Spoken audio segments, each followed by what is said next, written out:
بسم اللہ الرحمن الرحیم۔ السلام علیکم۔ پاکستان نے آج ہمیں پیچھے چھوڑ دیا۔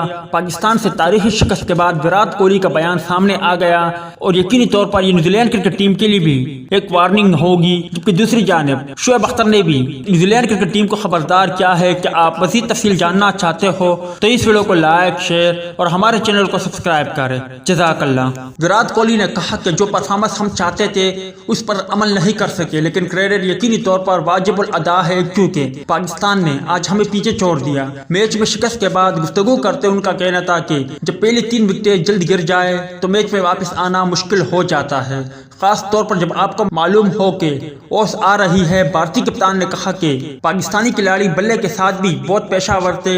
انہوں نے کہا کہ ہیٹنگ کرنا پہلے ہاف میں اتنا آسان نہیں تھا جتنا پاکستان کی اننگز میں لگتا تھا، لہٰذا جب آپ کو معلوم ہو کہ اوس کی وجہ سے حالات بدل سکتے ہیں تو آپ کو 10-20 اضافی رنز کی ضرورت ہوتی ہے، لیکن پاکستان کی جانب سے معیاری بولنگ نے ہمیں پچ پر قدم نہ جمانے دیے۔ انہوں نے مزید کہا کہ ہم یقینی طور پر ایسی ٹیم نہیں ہے جو گھبراہٹ کا بٹن دبائے، یہ ٹورنامنٹ کا آغاز ہے، اختتام نہیں۔ دوسری جانب شعیب اختر نے بھی نیوزی لینڈ کرکٹ ٹیم کو خبردار کیا، کیونکہ جس طرح شعیب اختر نے کہا تھا کہ T20 ورلڈ کپ میں انڈیا کو بھی ہرانا ہے اور نیوزی لینڈ کو بھی ہرائیں گے، چونکہ انڈیا کو شکست دینے میں ہم کامیاب رہے، اب نیوزی لینڈ کرکٹ ٹیم کی باری ہے۔ امید ہے دوستوں کہ شعیب اختر کی یہ بات بھی سچ ثابت ہوگی اور Pakistan cricket team New Zealand کو بھی شکست دینے میں کامیاب رہے گی۔